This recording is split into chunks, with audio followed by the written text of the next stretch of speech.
Hello, ठीक है ना आप लोग। तो आज के वीडियो के अंदर जो हम नया टॉपिक सेल बायोलॉजी का स्टार्ट करने वाले हैं वो है सेल साइकिल।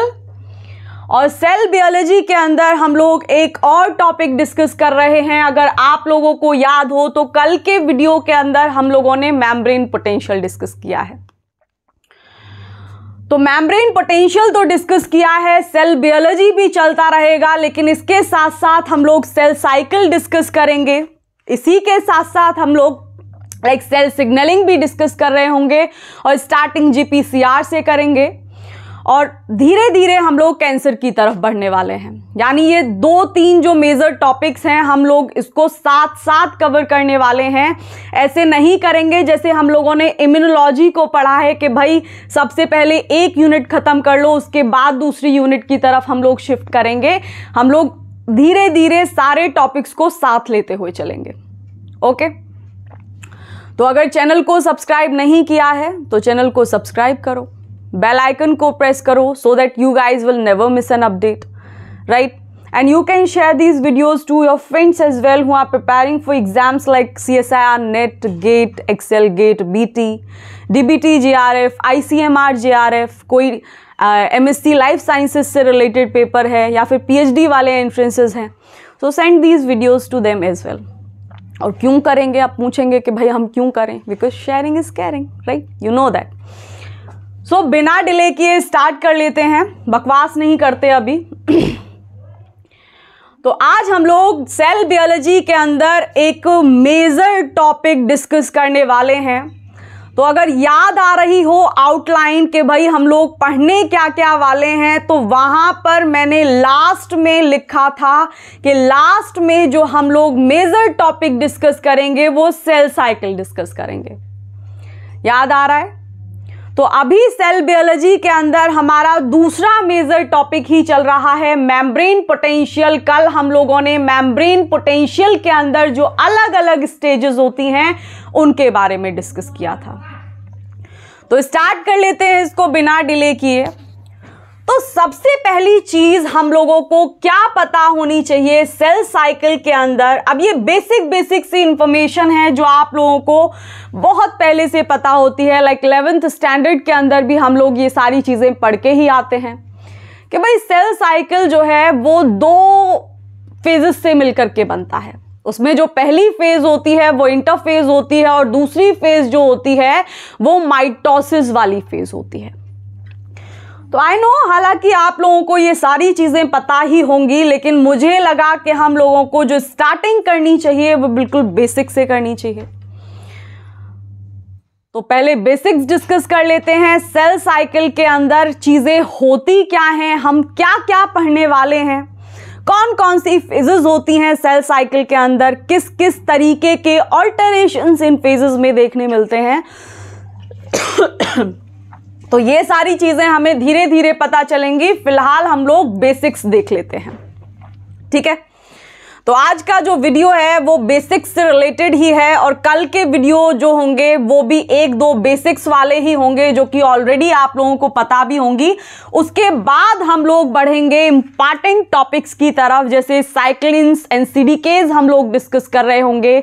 सीडीकेज मतलब साइक्लिन डिपेंडेंट काइनेजेस के बारे में बात करेंगे। फिर उसके बाद हम लोग ये डिस्कस करेंगे कि साइक्लिन डी और रेटिनोब्लास्टोमा प्रोटीन का क्या रोल होता है, किस तरीके से वो सेल साइकिल में इन्वॉल्व होते हैं। रेटिनोब्लास्टोमा के बारे में पढ़ेंगे क्योंकि कई बार कई सारे क्वेश्चंस देखने को मिले हैं।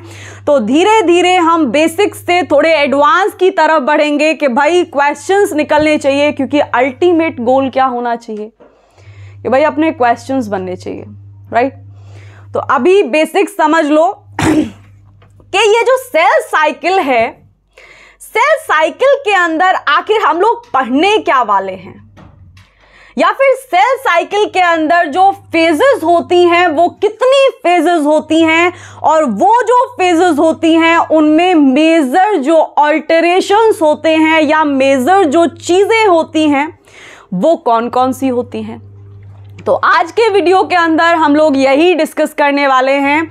तो सबसे पहली बात तो ये दिमाग में बिठा लो कि जब हम लोग सेल साइकिल डिस्कस कर रहे हैं तो सेल साइकिल के अंदर क्या होता है किसी भी सोमेटिक सेल के अंदर, कि वो जो सेल होती है उसका डुप्लीकेशन हो जाता है। यानी कि सेल साइकिल के अंदर एक्चुअल में होता क्या है इस प्रोसेस के अंदर, कि एक जो सेल होती है, एक जो सोमेटिक सेल होती है, वो दो में कन्वर्ट हो जाती है।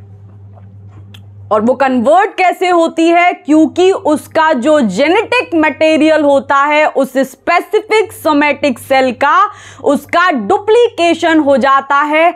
अब ये डुप्लीकेशन होगा कैसे, डुप्लीकेशन के अंदर कौन कौन से ऑल्टरेशंस होते हैं, आखिर कौन सी वाली फेज में डुप्लीकेशन देखने को मिलता है, तो ये सारी चीजें आप लोगों को पता चलने लगेंगी। लेकिन तभी पता चलने लगेंगी जब आप लोग हमसे जुड़ जाएंगे। तो देखो इधर जो पहला पॉइंट मैंने वही लिखा हुआ है कि सेल साइकिल के अंदर एक्चुअल में होता क्या है कि डीएनए का डुप्लीकेशन होता है। यानी कि जिस भी सोमेटिक सेल का डुप्लीकेशन हो रहा होगा उसके अंदर सेल साइकिल चल रहा होगा, और अल्टीमेट रिजल्ट क्या होता है कि जिस सेल के अंदर, जिस सोमेटिक सेल के अंदर ये सेल साइकिल चल रहा होगा, वो फाइनली एक सेल से दो सेल में कन्वर्ट हो जाएगी।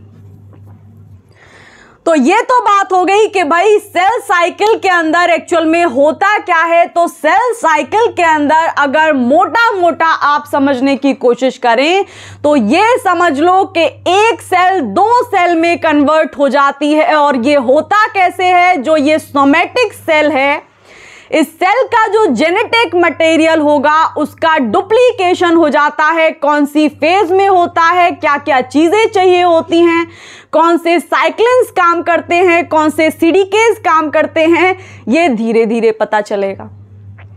प्लेटफॉर्म पर आओ तो अब दूसरी बात जो हमको सेल साइकिल के बारे में पता होनी चाहिए वो ये है कि ये जो सेल साइकिल नाम का प्रोसेस होता है जो किसी भी सोमेटिक सेल में चलता है, ये मेनली दो मेजर फेजेस से मिलकर के बनता है। और वो दो मेजर फेजेस के अंदर जो पहली फेज होती है वो इंटरफेज होती है और दूसरी माइटोसिस वाली फेज होती है। तो इस इंटरफेज में क्या होता है, इसमें कौन कौन से चेंजेस या कौन कौन से मेजर स्टेप्स होते हैं वो हम लोग देख लेते हैं, और उसके बाद माइटोसिस वाली फेज को हम लोग देख लेंगे। तो अब ये समझने की कोशिश करो कि भाई ये इंटरफेज होती क्या है। तो जो इंटरफेज होती है वो दो माइटोटिक डिवीजन, या फिर ऐसे समझो कि सक्सेसिव माइटोटिक डिवीजन के बीच का जो पीरियड होता है वो हमारा इंटरफेज कहलाता है। अब ये मैंने क्या बोल दिया, ये बात आपको ऐसे समझ लेनी चाहिए कि भाई मान लो कि कोई सोमेटिक सेल है और उसके अंदर एक माइटोटिक फेज, एक माइटोसिस वाली फेज अभी बन करके खत्म हुई है।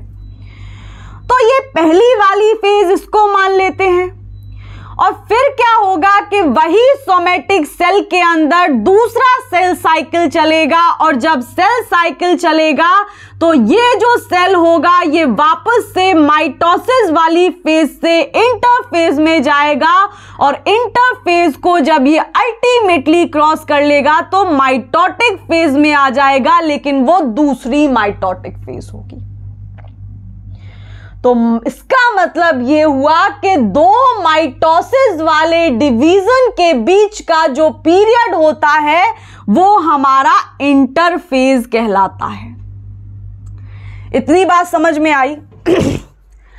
अब दूसरी बात जो हमें पता होनी चाहिए कि भाई ये जो इंटरफेज है, जो ये इतना लंबा ड्यूरेशन है, इसके अंदर चेंजेस कौन कौन से होते हैं, किसी भी सोमेटिक सेल के अंदर, तो सबसे पहला जो मेजर चेंज इंटरफेज में देखने मिलता है वो ये होता है कि यहां पर ही हमारा क्रोमोसोम का डुप्लीकेशन होता है।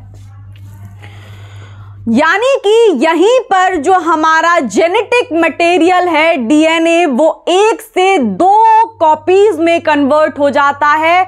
और इंटरफेज के अंदर भी अगर हम देखने की कोशिश करें तो वहां पर एक फेज होती है जिसे हम सिंथेसिस फेज नाम देते हैं। तो इंटरफेज की सिंथेसिस फेज के अंदर क्रोमोसोम का डुप्लीकेशन हो जाता है।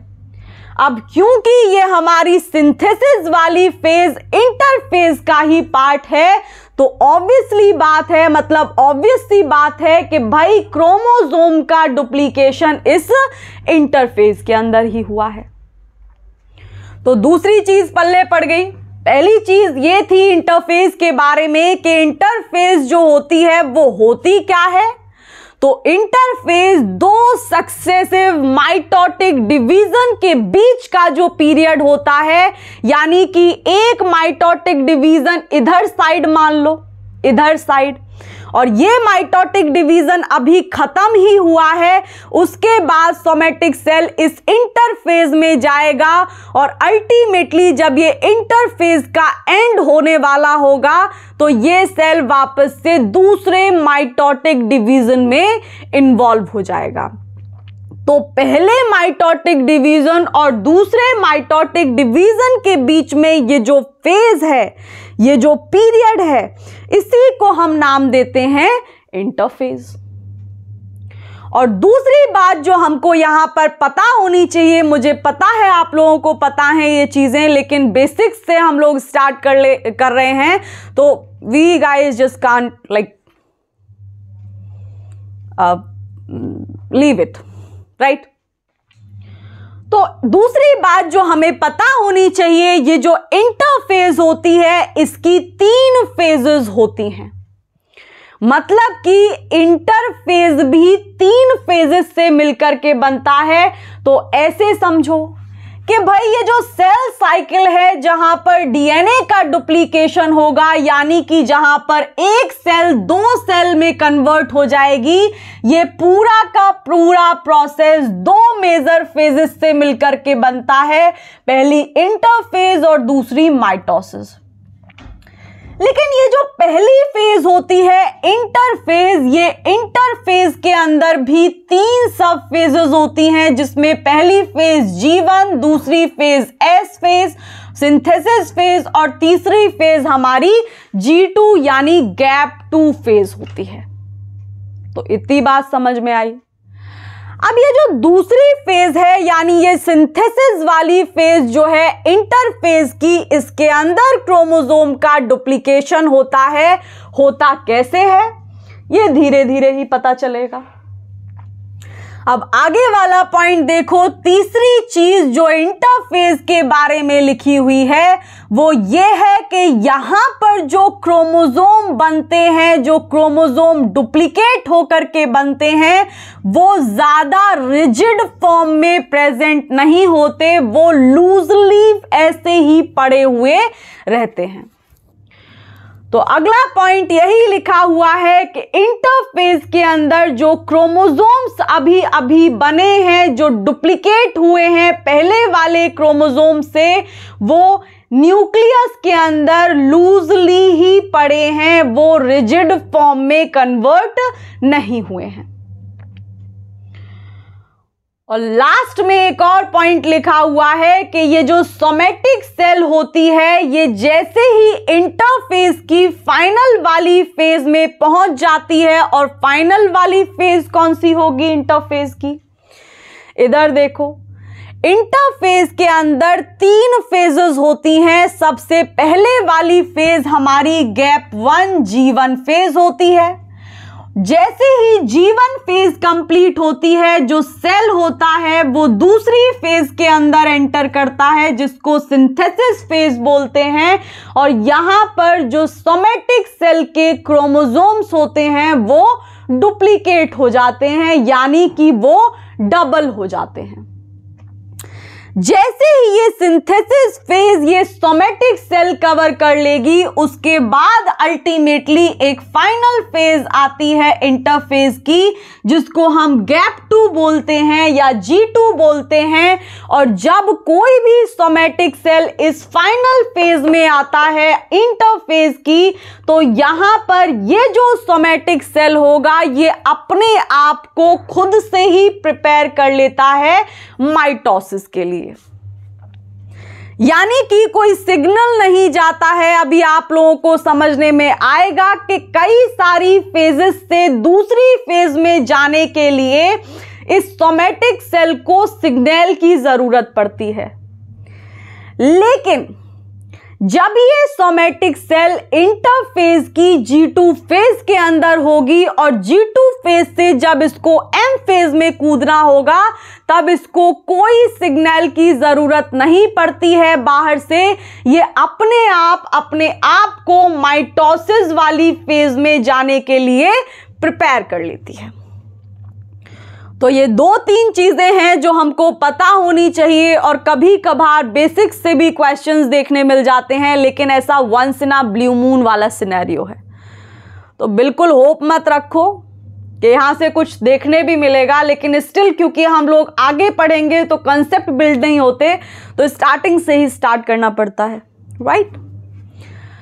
तो उसके बाद ये चीजें हो गई हमारी इंटरफेज के अंदर कि भाई इंटरफेज होती क्या है, यहां पर मेजर चेंजेस कौन से देखने होते हैं, या मेजर स्टेप्स कौन कौन से होते हैं, या फिर इसके अंदर कितनी और सब फेजेस होती हैं। आ रहा है समझने में? तो इधर देख लो, आगे की रामायण सुनो। अभी कथा समाप्त बिल्कुल नहीं हुई है, आगे सुनो।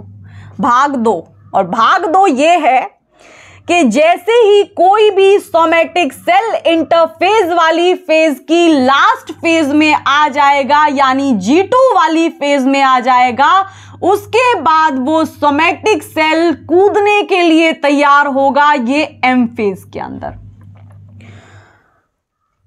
तो देखो इधर, मान लो कोई सोमेटिक सेल है और वो जो सोमेटिक सेल है उसने यहां से स्टार्ट किया था, तो इंटरफेज यहां से है।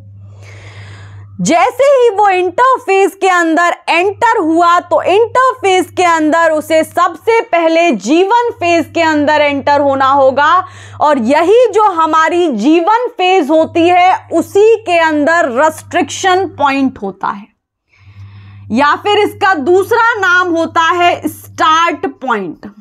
अब ये क्या बला है भाई, कितने पॉइंट डिस्कस करें हम लोग, यही तो दुविधा है। तो देखो इधर, ये जो हमारी पहली फेज होगी इंटरफेज के अंदर, इसके अंदर एक रिस्टार्ट पॉइंट होता है, एक रेस्ट्रिक्शन पॉइंट होता है, और ये जो हमारा स्टार्ट और रेस्ट्रिक्शन पॉइंट होता है ये एनिमल्स के अंदर कुछ ग्रोथ फैक्टर्स से कंट्रोल किया जाता है।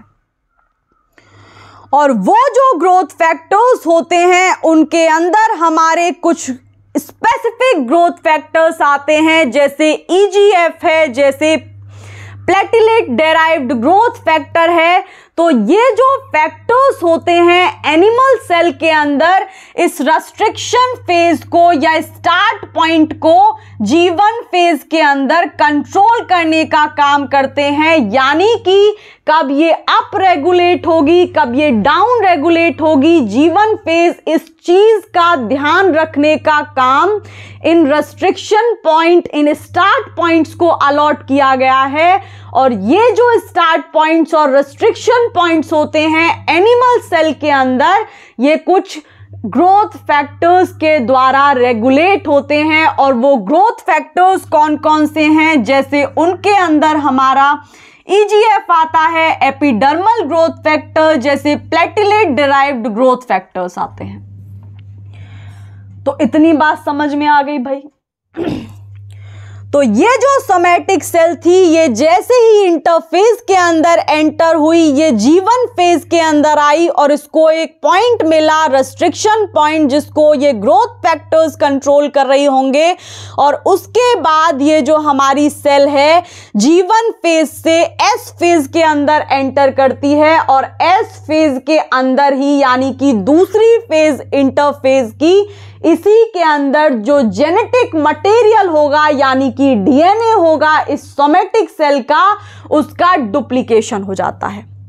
तो इसको मान लो ये है हमारी एस फेज और एस फेज के अंदर हमारा डीएनए का सिंथेसिस हो गया और इसी वजह से इस फेज को हम एस फेज यानी कि सिंथेसिस वाली फेज बोलते हैं, क्योंकि यहां पर कोई चीज सिंथेसाइज हो रही है, कोई चीज बन रही है और वो क्या है?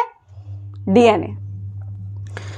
उसके बाद क्या करेगी ये सोमैटिक सेल? जल्दी जल्दी भागेगी और हमारी एक फाइनल फेज होती है इस इंटरफेज के अंदर, जिसको हम गैप 2 और G2 फेज बोलते हैं। और यहां पर क्या होगा? ये जो G2 फेज होगी, यहां पर सेल थोड़ा सा रुक जाएगी, क्योंकि भाई इतना लंबा जर्नी तय करके आई है तो थक गई है थोड़ी। तो अब क्या करेगी? यहां पर रुक जाएगी और रुक करके खड़े होकर के देखेगी कि भाई आगे आ गए हम लोग, माइटोसिस फेज आ गया, मतलब कि घर आ गया। तो हैप्पी हो जाती है और फिर यहां पर G2 फेज के अंदर इस इंटरफेज की ये सेल थोड़ा सा वेट करती है और अपने आप को माइटोसिस के लिए खुद से प्रिपेयर कर लेती है, क्योंकि इतनी उत्साहित होती है कि भाई बाहर से तो कुछ चाहिए ही नहीं अपने को, अपने पास तो सब है, घर आ गया, सब मिल गया, लाइक दिस। तो ये फालतू की चीजें छोड़ो, अभी देखो इधर काम की बात ये है यहां पर कि ये जो हमारी माइटोसिस वाली फेज होती है, जो इंटरफेज के बाद आई है, ये हमारी 4th स्टेज होती है सेल साइकिल की। और मैं 4th स्टेज क्यों बोल रही हूं? क्योंकि इंटरफेज के अंदर 3 फेजेस थी, 3 स्टेजेस थी, G1, S फेज, G2। तो पहली ये, दूसरी ये, तीसरी ये और इसी के बाद हमारी ये M फेज आती है, यानी कि माइटोसिस वाली फेज आती है। तो ये चौथी हो गई कि ना हुई? तो ये हो गई हमारी 4th स्टेज, जिसको हम नाम देते हैं M फेज। ये इसका निकनेम है। अब घर पहुंचने वाली है तो घर पे लोग मिलने वाले हैं जो इसको इसके निकनेम से बुलाएंगे सोमैटिक सेल को, जिसका नाम है M फेज। अब ये जो M फेज है, ये तो पता चल गया कि भाई इंटरफेज के बाद ये हमारी M फेज आती है। अब ये M फेज के अंदर एक्चुअल में हो क्या रहा होता है, ये देख ले। घर जाने के बाद ये सोमैटिक सेल को आखिर वेलकम कैसे होता है या फिर क्या क्या नई चीजें देखने मिलती हैं, वो इधर देखो। तो सबसे पहले यहां पर माइटोसिस फेज में जाने के बाद ये जो हमारी सोमैटिक सेल होगी, इसके क्रोमोसोम का कंडेंसेशन होना स्टार्ट हो जाएगा। और जब क्रोमोसोम का कंडेंसेशन हो रहा होगा, उसके बाद क्रोमोसोम सेग्रीगेट हो जाएंगे और जैसे ही क्रोमोसोम सेग्रीगेट होंगे, वैसे ही सेल डिवीजन के बाद हमारी 2 आइडेंटिकल यानी 2 डीटो शक्ल की और सोमैटिक सेल बन जाएंगी, जो कि वैसे वाली ही होंगी जैसे उनकी मदर सेल थी। आ गई बात? नहीं आई? कि मान लो ये हमारी सोमैटिक सेल थी, तो अल्टीमेटली क्या होगा? ये जो हमारी सोमैटिक सेल है, इसमें से 2 सेल बन जाएंगी और ये जो 2 सेल्स होंगी, ये एक दूसरे के बिल्कुल आइडेंटिकल होंगी, यानी बहन बहन हैं। तो इतनी बात समझ में आ गई। और अल्टीमेटली एक और चीज देख लो, उसके बाद इस वीडियो को खत्म करते हैं, क्योंकि बेसिक्स इतने लंबे खींचेंगे तो भाई जब हम लोग रेटिनोब्लास्टोमा पढ़ रहे होंगे तो उसको हम कैसे खींचते ही ले जाएंगे क्या? तो we are going to stop this now.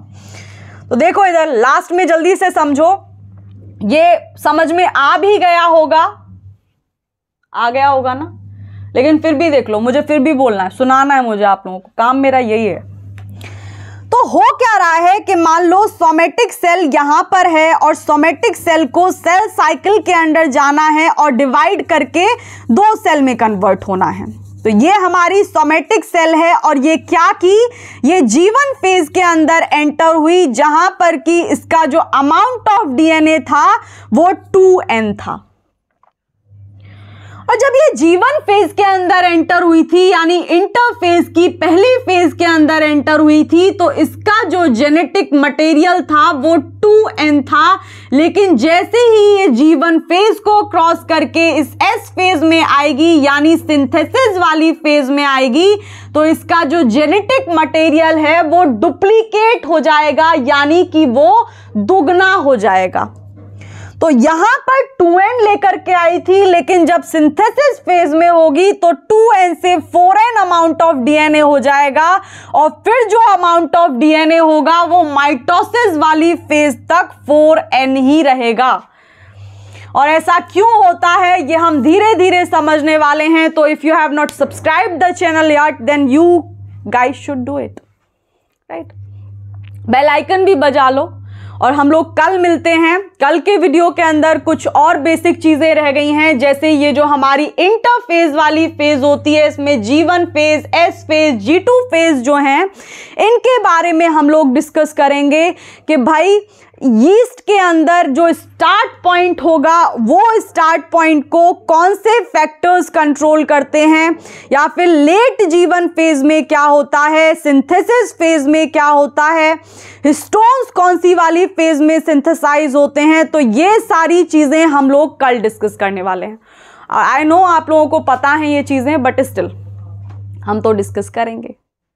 तो आ जाना कल भी मिलने के लिए। और फिर उसके बाद हम लोग स्टार्ट करेंगे जो थोड़े भारी से टॉपिक हैं, जिसके अंदर पहला टॉपिक होगा साइक्लिन्स एंड सीडीकेज, यानी साइक्लिन डिपेंडेंट काइनेसिस। वहां से हम लोग अपनी सेल साइकिल स्टार्ट करने वाले हैं, सेल सिग्नलिंग भी स्टार्ट करने वाले हैं। तो जल्दी जल्दी अपने फ्रेंड्स को शेयर करो वीडियो। बाय।